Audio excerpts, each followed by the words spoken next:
ये चीज आपके समझ में नहीं आएगी तो दिक्कत है। फिर मैं ये नहीं कह रहा कि आप विवेकी नहीं हैं, विवेकी हैं, तभी इस ज्ञान को परख पाए, तभी आप आगे जा पाए। लेकिन आगे जाने के बाद अगर वापस बैक गियर लगाएंगे तो मैं उसको विवेकी नहीं बोलता। हालांकि आपकी मर्जी है, आप जो मर्जी करो, कोई किसी को कोई चिंता नहीं है, कोई टेंशन नहीं है। त्रिकुटी के बारे में फिर क्लियर कर देता हूं, बहुत बार क्लियर किया है मैंने। जो त्रिकुटी है, एक तो है संतों की त्रिकुटी और एक है योगियों की त्रिकुटी। जो योगियों की त्रिकुटी है उसमें बहुत से योगी ध्यान लगाते लगाते दुनिया छोड़ के चले गए, लेकिन उनका कुछ बना नहीं। कोई कहे कि उनको परमात्मा मिल गया, भूल जाओ। साहिब कहते हैं त्रिकुटी मध्य ध्यान लगावे और कहो कहां को जावे, और द्वार ना पावे शब्द का, फिर भटका खावे। शब्द का द्वार नहीं मिलेगा जब तक तुम्हें त्रिकुटी से आगे का ज्ञान नहीं मिलेगा। जो योगियों वाली त्रिकुटी है वो यहां पे है, आंखों के बीच में, और सभी आंखों के बीच में ढूंढ रहे हैं। इंगला पिंगला सुषमना त्रिकुटी सबका धाम। जो भी परमात्मा की बात कर रहा है उससे जाके पूछो परमात्मा कहां रहता है, तो यहां रहता है, बताएंगे। त्रिकुटी सबका धाम, नी अक्षर श्वासा रहित, वा का भिन्न मुकाम। जो नी अक्षर श्वासा रहित है,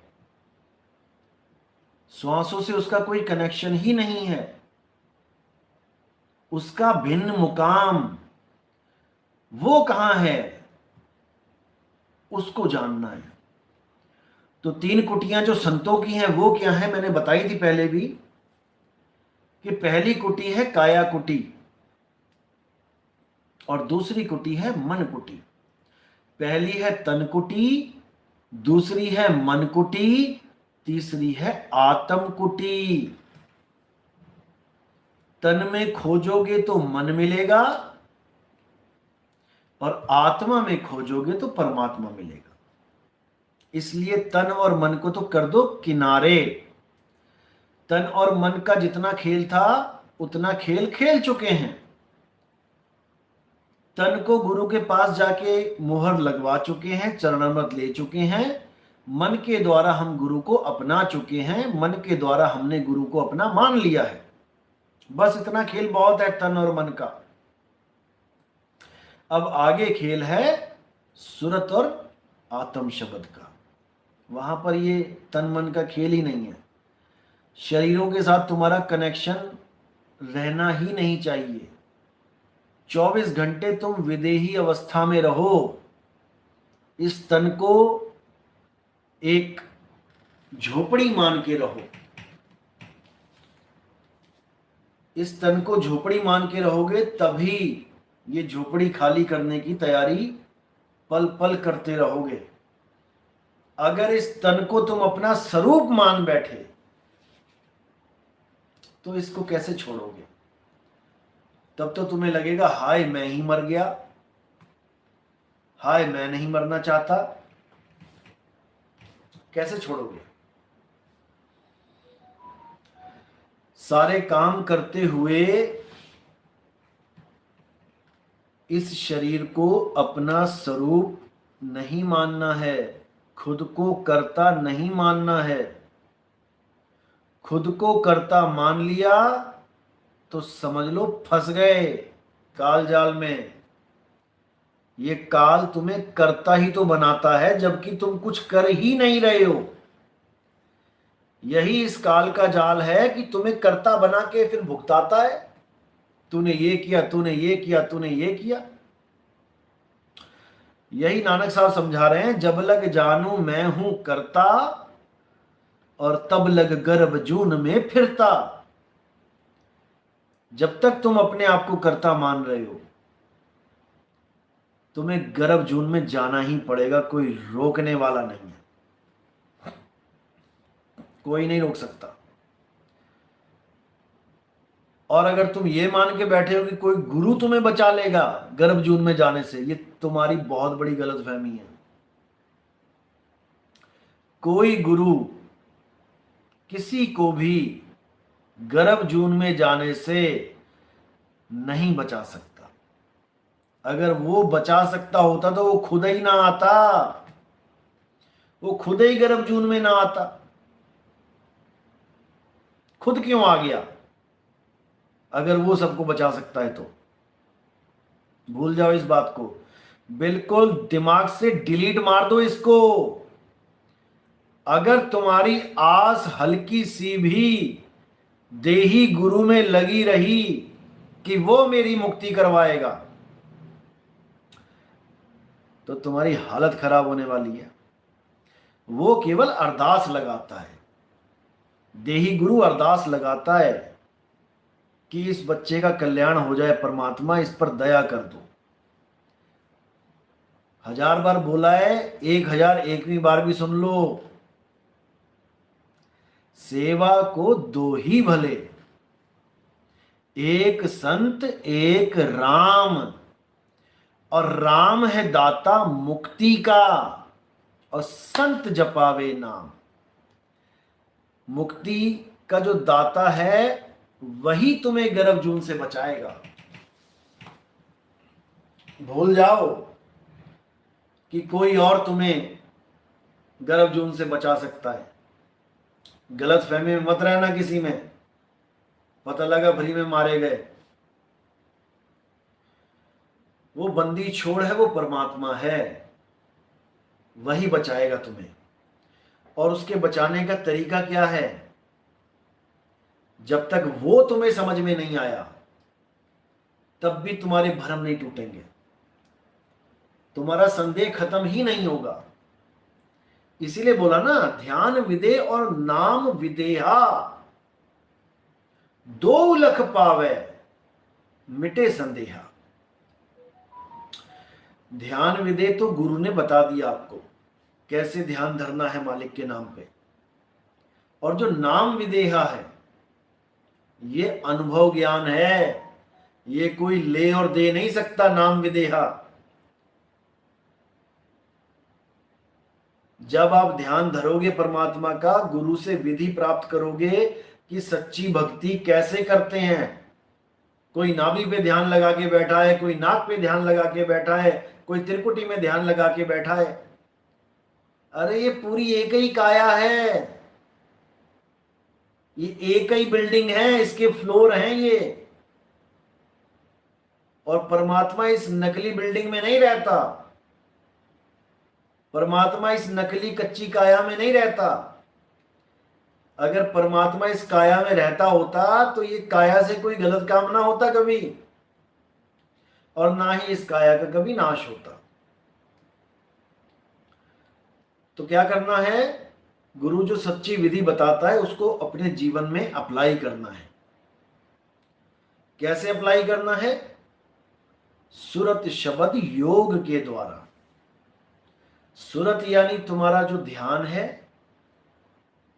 और शब्द यानी तुम्हारा सच्चा स्वरूप है। क्योंकि तुम्हारा सच्चा स्वरूप और परमात्मा का स्वरूप ये दो नहीं हैं। जब तक तुम्हें ये नहीं समझ में आया तब तक तुम किसी और के स्वरूप को देखने के लिए ललायित रहोगे। तुम्हारा ही असली स्वरूप परमात्मा का स्वरूप है।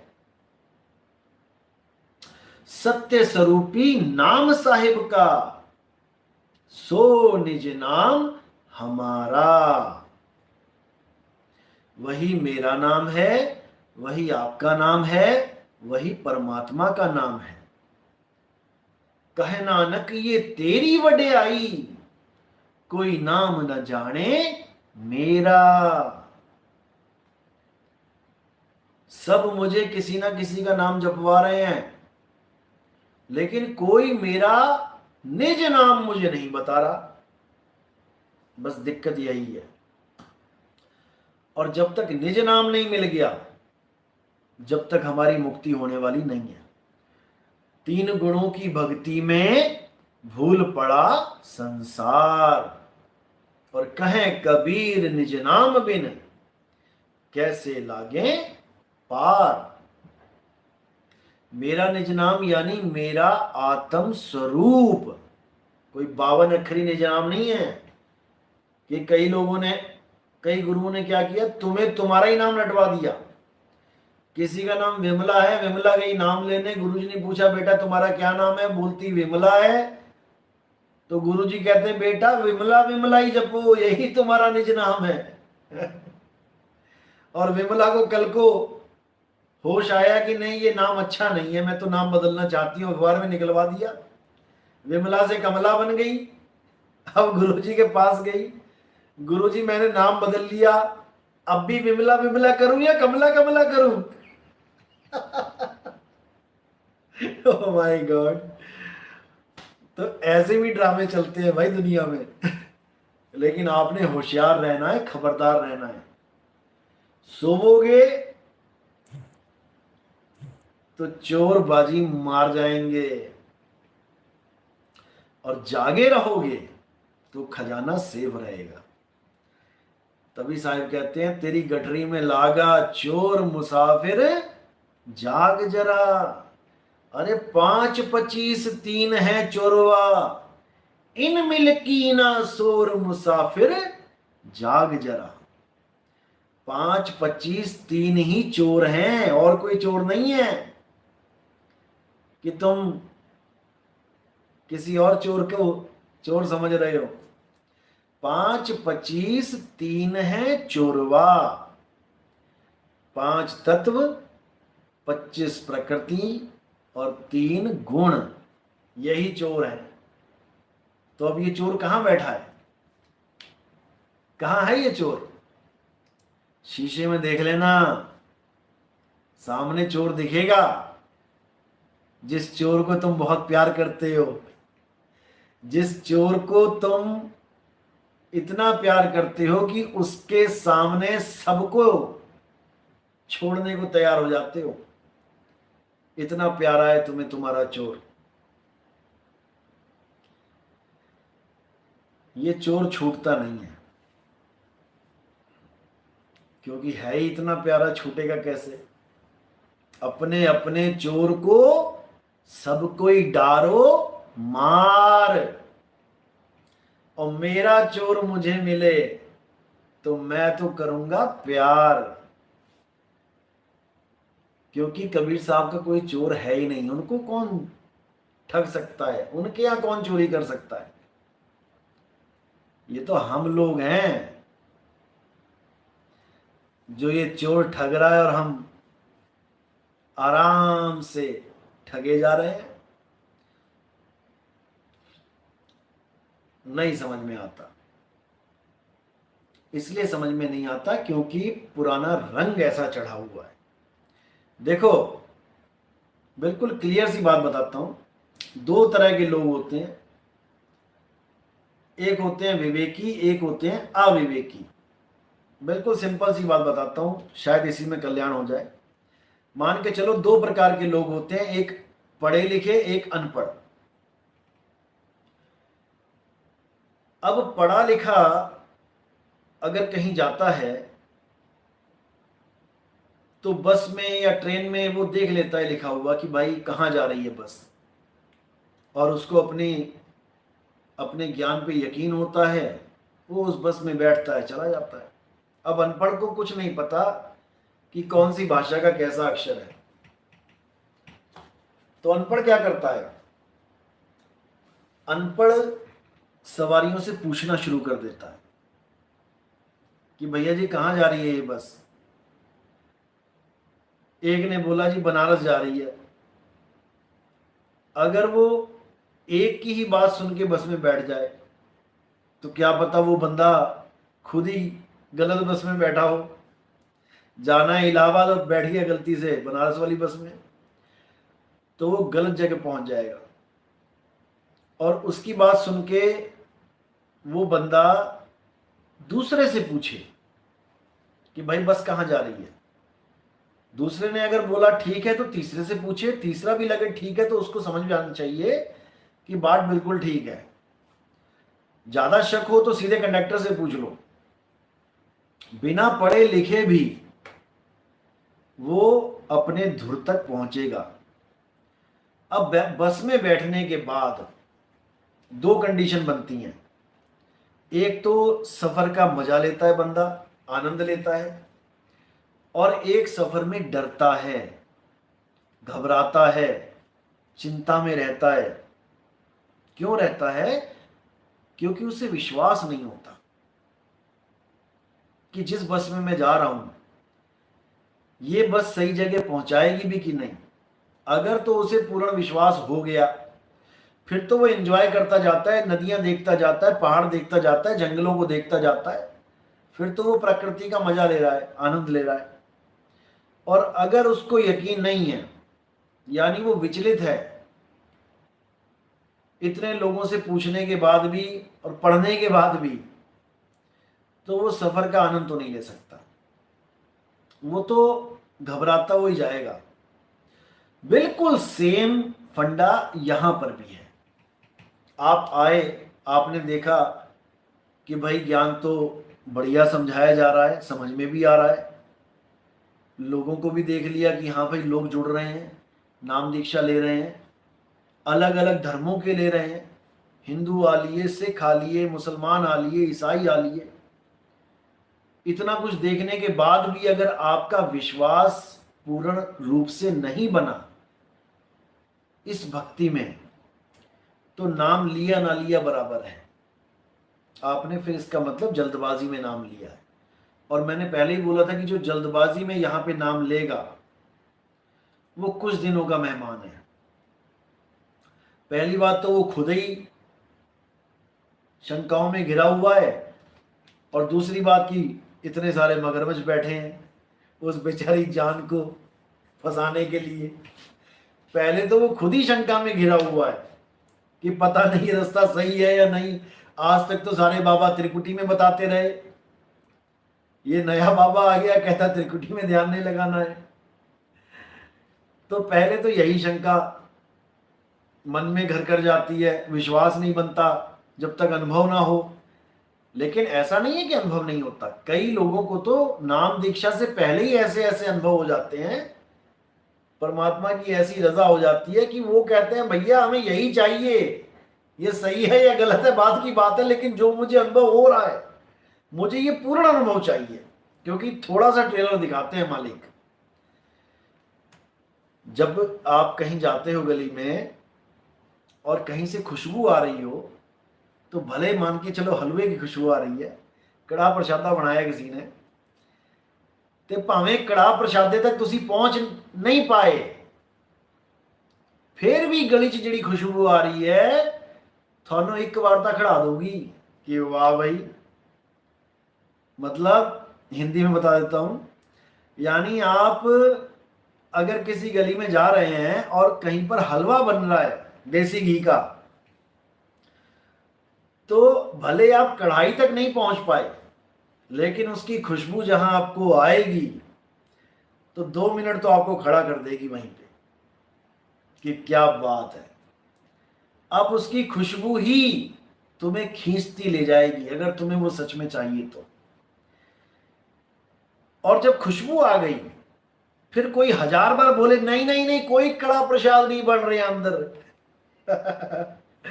यानी कोई 1000 बार कहे नहीं नहीं नहीं अंदर कोई हलवा नहीं बन रहा है, ओ भाई खुशबू आ रही है।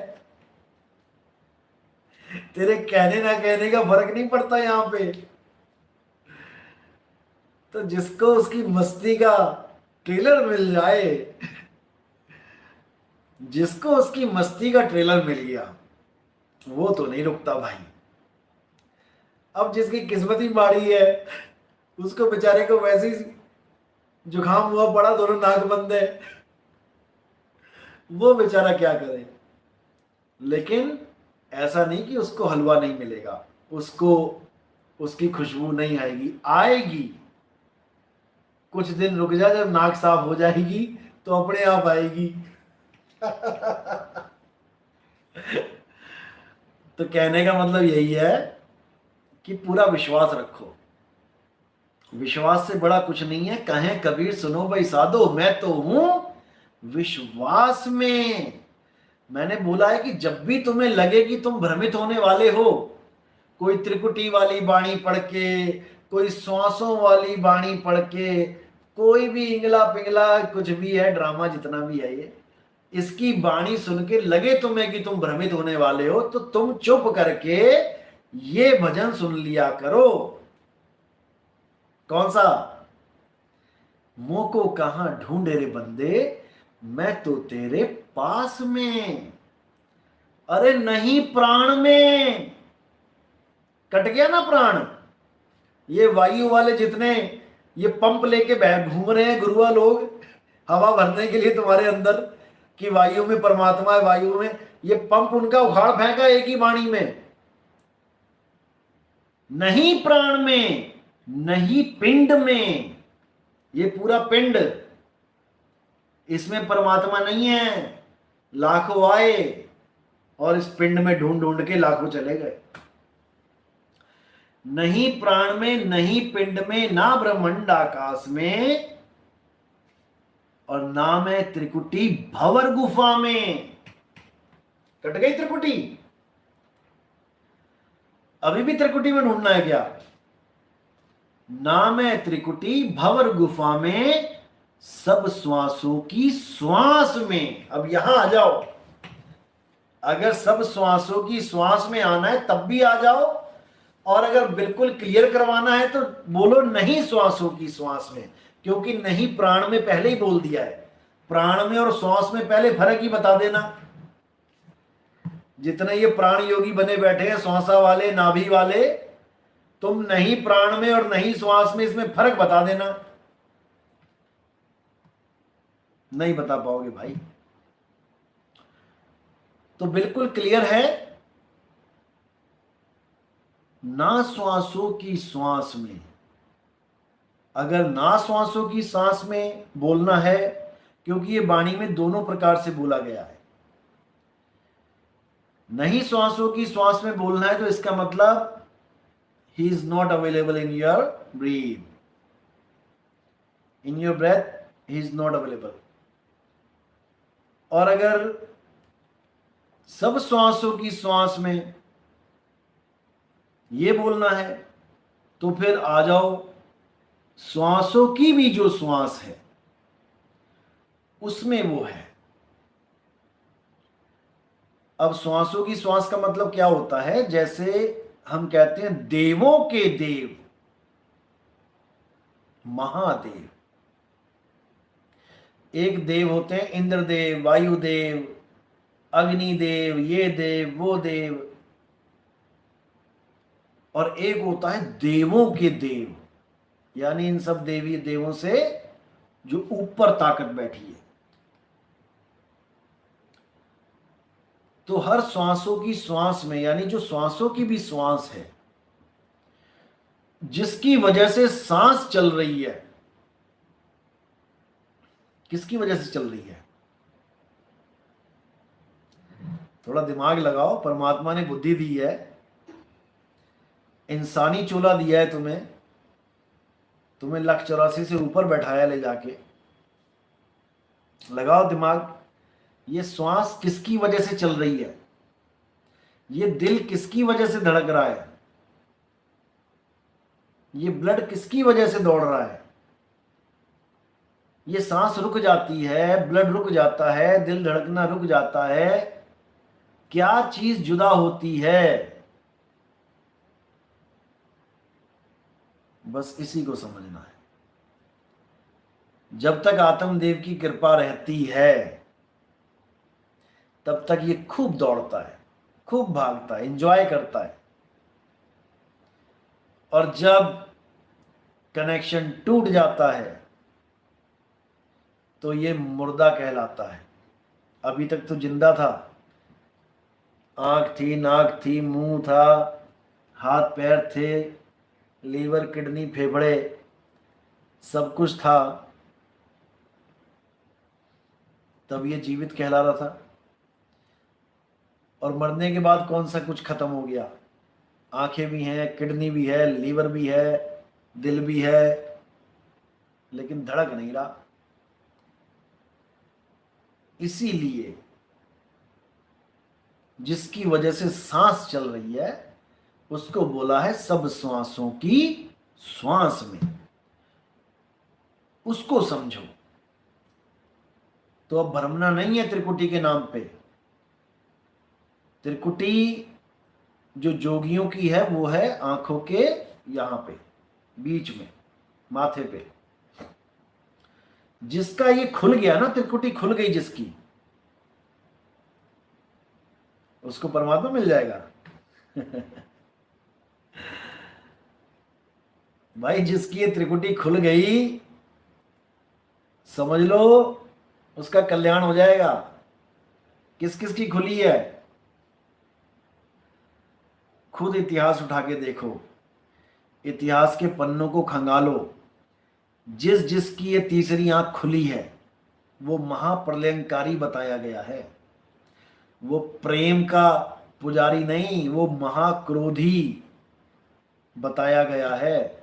और क्रोध की ही निशानी है तीसरी आंख खुलना, यानी कि सामने वाला भस्म, खत्म। लेकिन नहीं समझ में आ रहा है क्योंकि सत्संग नहीं सुन रहे हो। बस सत्संग ही सुनना है और कुछ नहीं करना है। दिन रात दिन रात दिन रात दिन रात साबुन लगाओ सत्संग का, फिर देखो कैसा उजाला निकलता है कपड़ों में से। सारी मैल, अज्ञानता की सारी मैल बिल्कुल क्षण के बाहर निकल जाएगी। लेकिन लगाना अपनी ही है। मैंने तो बोल दिया जितना बोलना है, और चलो आगे भी बोलता रहूंगा क्योंकि ड्यूटी मालिक ने ऐसी लगा रखी है।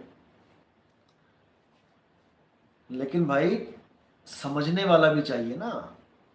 बोलने वाला बोल बोल के चला जाए और समझने वाला समझ समझ के भी ना समझ पाए तो क्या फायदा होगा बोलने से। इसलिए बिल्कुल भ्रमना नहीं है और पूरे ज्ञान आधार से चलना है। अब आजकल एक मैसेज और आता है बहुत, और लोग उसकी वीडियो भी भेजते रहते हैं। अरे भाई मुझे ऐसी वीडियो मत भेजा करो भूतों प्रेतों वाली। यानी कि किसी के अंदर भूत आ गया, बाबा ने झाड़ा मार दिया, बाबा ने पहले ही बता दिया तेरे मन में क्या चल रहा है। ऐसे 36 बाबा बैठे हुए हैं। जो लिखने वाले बाबा हैं, कागज पे पहले ही लिख देते हैं। ये सब बहुत बड़ा प्रोपोगेंडा होता है। अभी आप लोग नहीं जानते इन बातों को। यहां डरे हुओं को डराया जाता है। ये देश ही ऐसा है हमारा। और यहाँ पे डरे हुए की कोई गिनती गिनती नहीं है। यहाँ पे इतने लोग मिल जाएंगे डरे हुए कि आप गिनती भूल जाओगे। अभी कह दो किसी कॉलोनी में जाके कि शनिदेव का प्रकोप होने वाला है, आज सब शनिदेव के वहां जाके दूध चढ़ा दो। भाई ये दूध भी चढ़ा देंगे, जबकि शनिदेव का कोई लेना देना नहीं है दूध से। तो ये डरतों को डराती दुनिया है जिनके नाम पे झाड़े लगाए जा रहे हैं। हनुमान जी के नाम पे। हनुमान जी ने कभी झाड़ा ना लगाया किसी का। नहीं तो हनुमान जी के हाथ में गदा की जगह झाड़ू होता, मोर पंख वाला। भाई समझो बात को। हनुमान जी ने कहीं पे भी किसी का भी झाड़ा लगाया हो तो मुझे प्रमाण दे दो। जो बंदा, जो भगवान इस दुनिया में रह के कभी एक झाड़ा नहीं लगाया जिसने किसी का, उसके नाम पे सारे झाड़े लग रहे हैं। अब बताओ। और कोई कहता मेरे अंदर हनुमान आ गया, मेरे अंदर माता आ गई। एक वीडियो भेजी थी किसी ने, बहुत बढ़िया लगी। वो कहता जिसके अंदर माता आ गई, जिसके भी अंदर माता आ गई, कैसे चेक करें कि माता आई है या कुछ नहीं है उसमें? कहता चिड़ियाघर ले जाओ, वहां शेर के पिंजरे में उसको डाल दो, अगर उसके अंदर माता आई होगी तो शेर पे चढ़ के बैठ जाएगी। और अगर माता नहीं होगी तो शेर उसके ऊपर चढ़ के बैठ जाएगा। बिल्कुल दूध का दूध पानी का पानी। यानी कि कोई संदेह वहां पर रहना ही नहीं है। और जो कहते हैं हनुमान जी आ गए किसी के अंदर, बालाजी प्रवेश कर गए, और पता नहीं क्या क्या बोलते हैं। तो हनुमान जी तो उड़ते हैं, अगर वो बंदा उड़ने लग गया तो समझ जाना कि हनुमान जी आ गए, और अगर बंदा नीचे गिर गया तो समझ जाना कि तो भाई ये भारत देश है, यहां सब चलता है, यहां सब चलता है। धर्म के नाम पे, आस्था के नाम पे यहां सब चलता है। बस तुम सवाल मत करो इन लोग से, तो सब ठीक है। जहां तुमने तर्क किया वहीं ये सब तुम्हारे विरोधी बन बैठते हैं। क्यों? क्योंकि धंधा है, भगवान के नाम का धंधा है। बड़े बड़े आश्रम बनाने हैं, पैसा इकट्ठा करना है, एक पैसा लेके नहीं जाना इन्होंने कहीं। इनसे कोई इतना पूछ ले, केवल अपनी अपनी अपनी अपनी अपने अपने दुखड़े लेके जाते हो, पुच्छे लेने जाते हो कि हमें ये बता दो जी, हमें वो बता दो जी, लड़की की शादी होने वाली है, इनकी बनेगी कि ना बनेगी। वो बाबे की अपनी भाग गई हो, जिसकी बनी नहीं उससे तुम्हें बता देगा बनेगी नहीं। इन बाबों से ये पूछ लो कि हमारे भारत देश पे कितना कर्जा है, बस वहीं पे इनकी बोलती बंद हो जाएगी। हमारे भारत देश पे कितना कर्जा है विदेशियों का, बस इतना पूछ लो।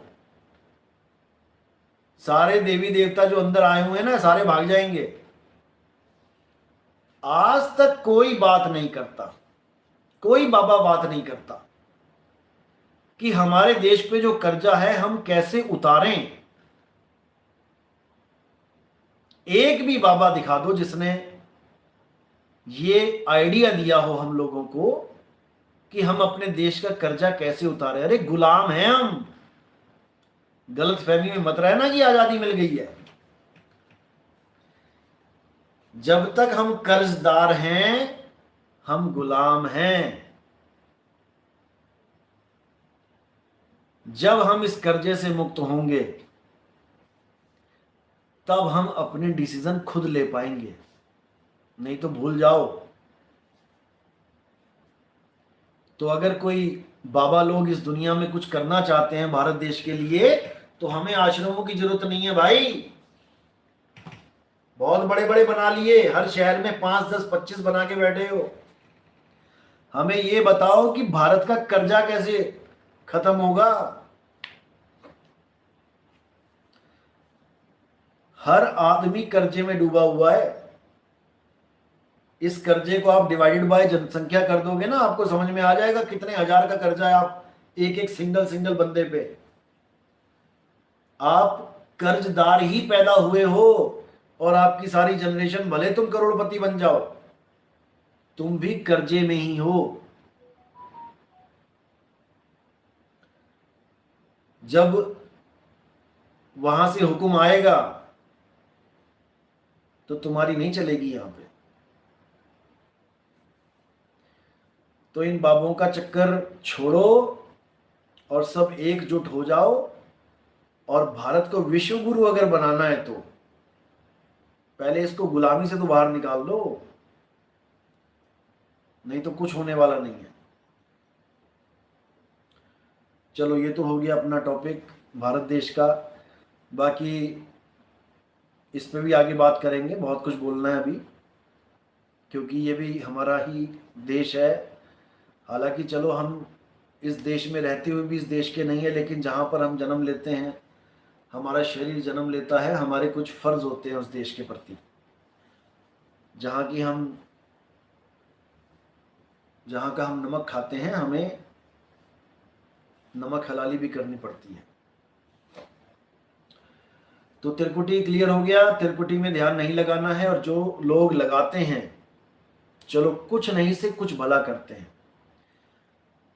जो कुछ भी नहीं करते, जिनके ज्ञान ABCD भी समझ में नहीं आई मूल ज्ञान की, वो अगर त्रिकुटी में ध्यान लगाते हैं, वो अगर श्वासों में ध्यान लगाते हैं, सोहंग सोहंग का जाप, अजपा जाप जपते हैं, तब भी मच बेटर देन नथिंग, अच्छा है। कुछ नहीं से कुछ भला है, लेकिन कुछ से काम नहीं चलता है, सब कुछ से काम चलता है, पूर्ण से काम चलता है। भक्ति है लेकिन पूर्ण भक्ति नहीं है। जैसे राम राम राम राम जपो, ये भी भक्ति है, इसको कोई पाप नहीं बोलेगा। अगर तुम राम राम का जाप करते हो तो कोई ऐसा इस दुनिया में पैदा नहीं हुआ जो ये बोले कि राम राम जपना पाप है। पाप नहीं है, राम राम जपना भी भक्ति है, लेकिन लेवल थोड़ा डाउन। क्योंकि राम राम या कबीर कबीर या अल्लाह अल्लाह या वाहिगुरु वाहिगुरु, ये सब 52 अक्षर की भक्ति है।